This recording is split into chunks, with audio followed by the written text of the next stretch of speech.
Hi, everybody. I'm going to stand on the platform because anything that makes me taller is always a good thing. So first of all, I want to say how happy I am that this day is happening. It's great to see so many people, champions of service design, come together in one place, and I think it's an awesome thing. We don't have to travel to like Sweden or somewhere like that to do this. So to tell you a little bit about myself, so I work at Farm Credit Canada. Right now, my assignment is working on the employee digital experience, and so that's a lot of fun. I've also co-founded the Saskatchewan chapter of the Service Design Network, and so you might be thinking, wow, I didn't know service design was so big in Saskatchewan, and it's not. And so that's kind of that's why we're here to bring it. Yes, thank you. We can see all the participants from far away with the plains of the prairies, and then we also have this little company called Dasani Design where we do some consulting and some fun stuff. So today I want to tell you a little bit about how we brought service design to Farm Credit Canada and the little lessons that we learned along the way.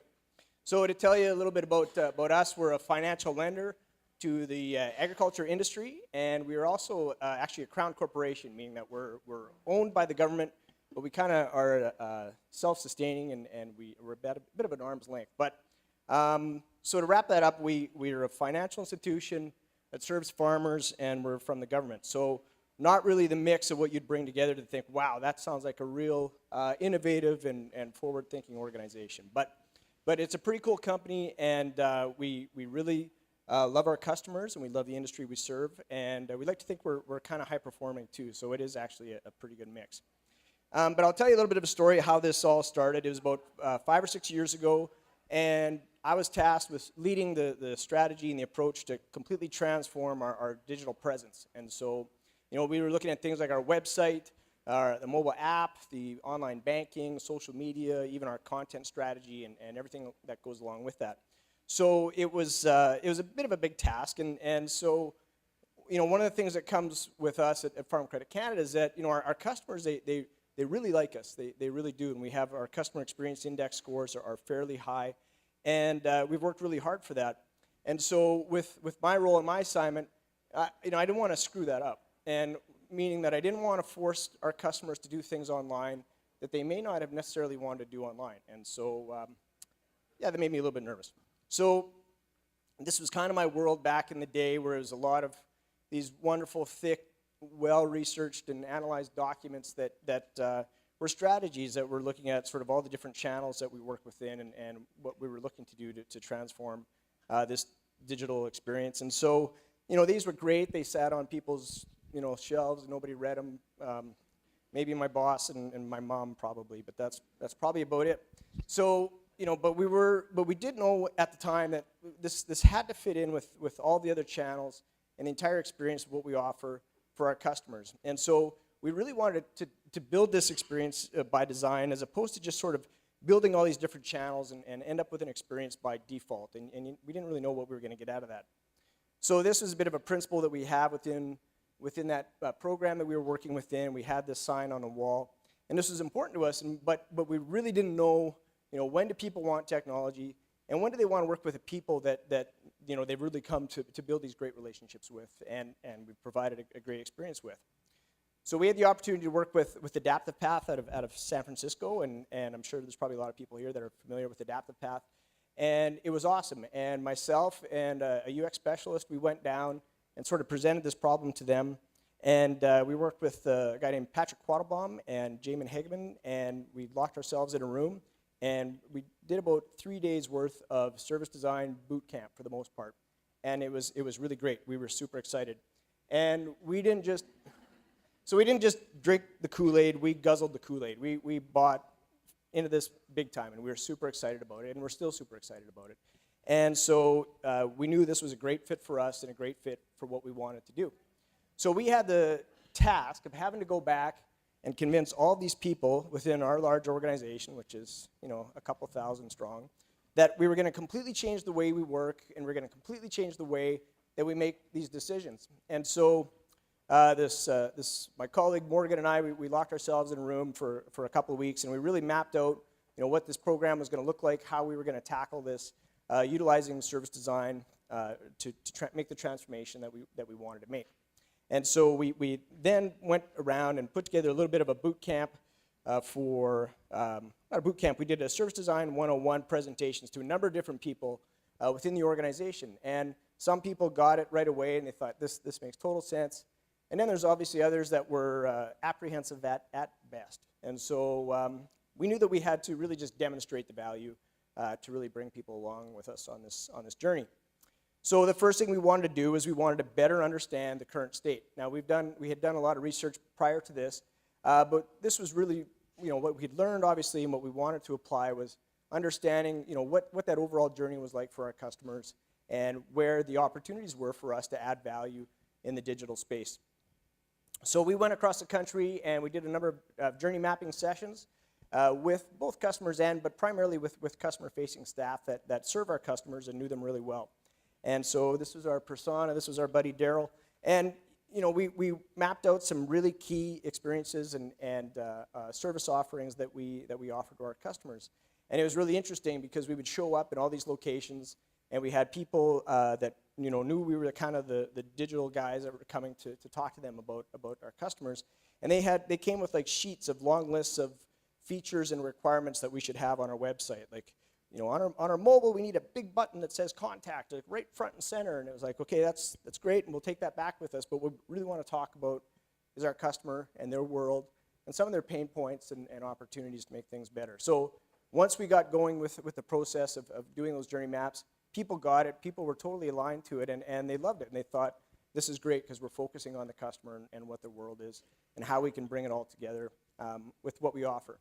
So this is an example of one of the journey maps that we had done.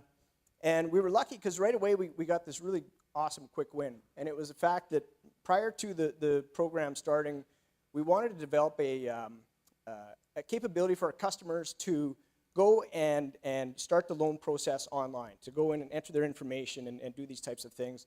And what we learned along the way was that we were actually going to be taking away a really valuable portion of the service that we offer in that consulting that our relationship managers do with our customers. And that's really where we add value and where we differentiate ourselves as we compete with some of the other bigger banks and things like that. And also it was going to cause some anxiety for our customers. So we scrapped that idea right away, which essentially probably saved the program a couple $100,000 in work to put something like that together. So there's a ton of benefits for us as we went forward and developed that journey map. People were very much engaged with us and with the process and how this was working. They also obviously wanted to learn about what we discovered in this process. And we started to build more empathy for our customers so that in the conversations we had within the program, we could rally more and more around the customer and their needs as opposed to some of the ideas that we had and what we wanted to do in this space. Next, we wanted to understand how we were delivering these services and how this could look going forward too. So we developed a number of current state service blueprints, and we also did some future state service blueprints as well as far as what this could look like from a delivery perspective for us. And this is the moment when everything changed within the project for sure. And this is a quote that Patrick uses from Adaptive Path, and he said it with us, and he said it in other places. And this is absolutely true.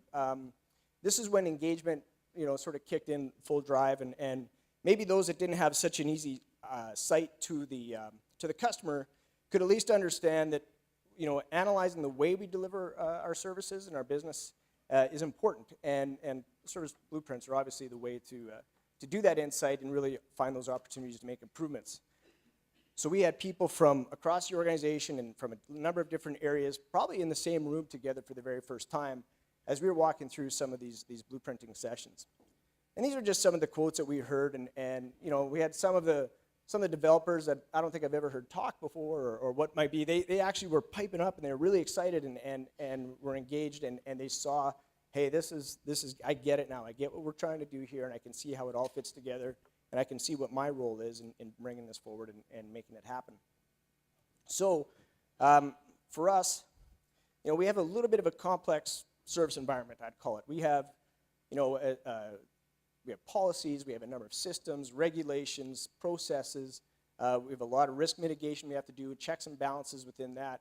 Not to mention then to go on top of all the channels and touch points that we offer our customers. And so service blueprints are just a great way for us to try and simplify that complex environment and understand, how we are delivering these services. And so this is probably one of the smaller blueprints we've done, but we've had some that are certainly the length of this window here. And when we do these types of sessions, we've had to go to hotels and places like that where we have the wall space to make them happen. And it certainly requires a nice scotch at the end of the day when we're done some of those sessions. It can be pretty heavy. So from there, within the program, we moved into design sprints. This was the first time we'd really done design sprints, so the idea of co-creation was new to us. And again, we worked with a variety of people from across the organization.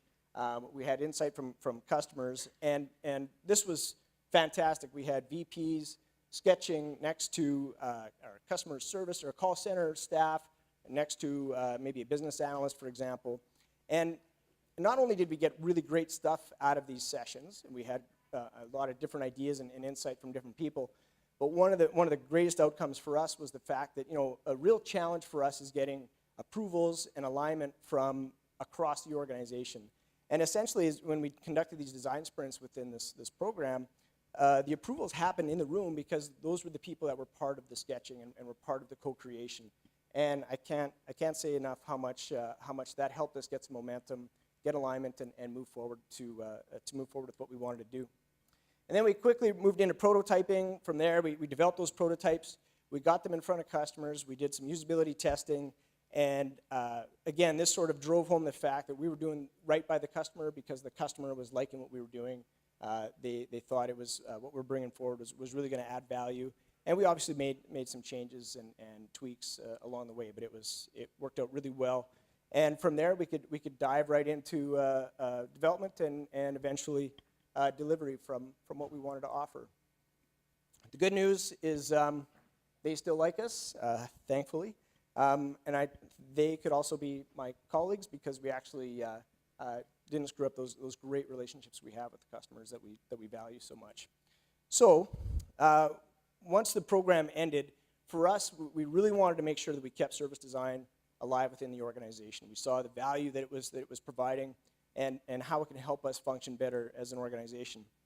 So we've done things. We've worked with some specific teams within the organization to do day-long service design training sessions. And the thing about the training is these teams may not go ahead and lead an initiative and apply service design within some of the work that they're doing or business problems they're addressing.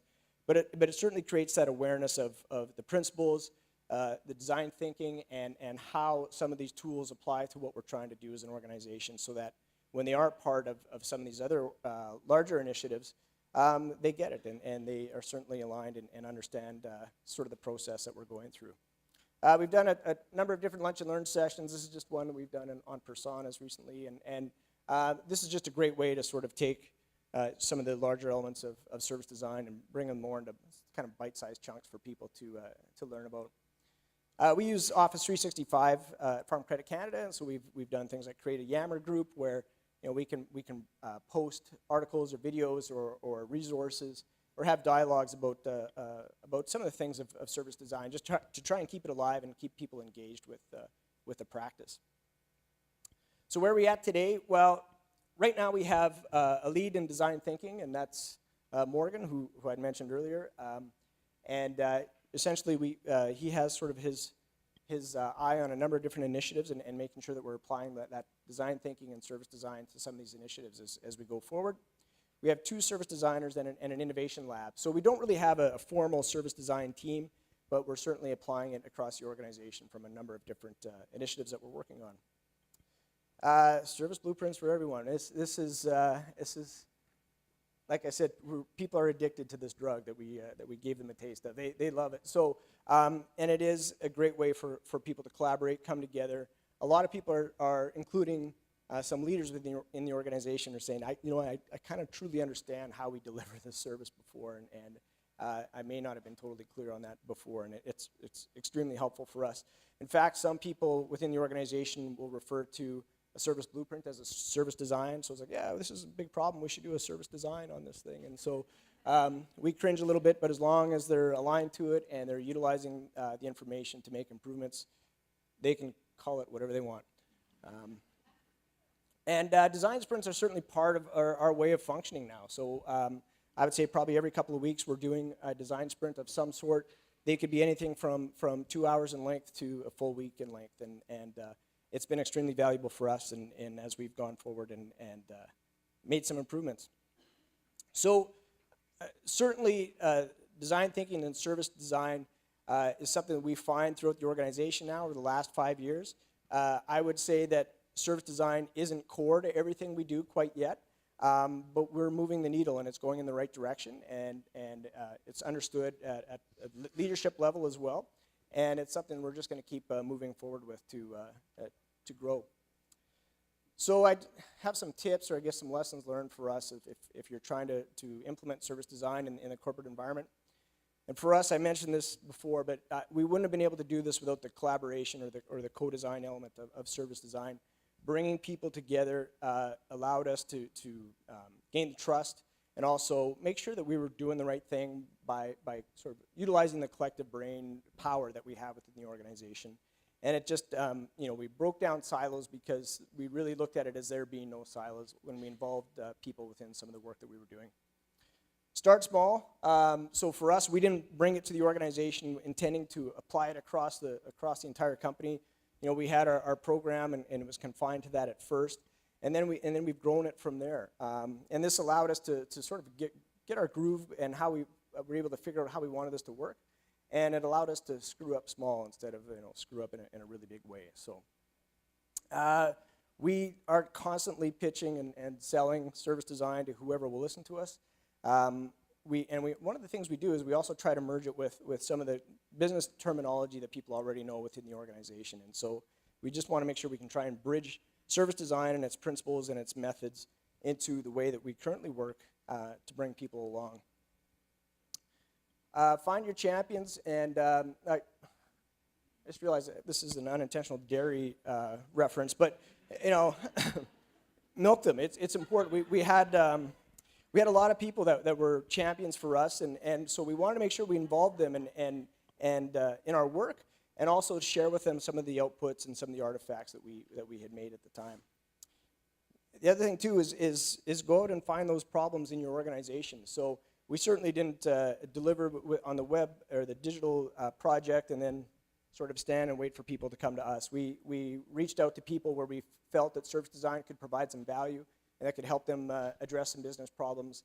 And luckily they listened to us. We could demonstrate how it could work and build some great partnerships that way. So along that lines, make sure that you demonstrate value though. I mean, this is still something that requires a business result. And so sometimes we'll see these journey maps that look really nice and they're kind of cool, but really we question, well, what is this saying and what insight does this provide that it's going to have some business value? So make sure that you demonstrate value as you start to introduce this into the organization. We have a change management team within the organization, and we use the ADCAR model, and so for us, you're not going to be able to realize the full benefit of service design if you're not open to change, and so we've really leaned on our change management team to help us through that process as well. So finally, just to wrap up, if we were to give one recommended approach for service design as you implement it in the corporate environment, I like to quote one of my thought leaders, which would be Indiana Jones. And I probably say this every single day when we start to look at, how are we going to do this? What approach are we going to take? And we just kind of make it up as we go. But we do have the principles. We do have the foundation for what works for us. And all those tools will make it easy for us to sort of apply different ways to make it work, no matter what the situation or the business problem is. So that's it. And I guess we'll do some questions after, right?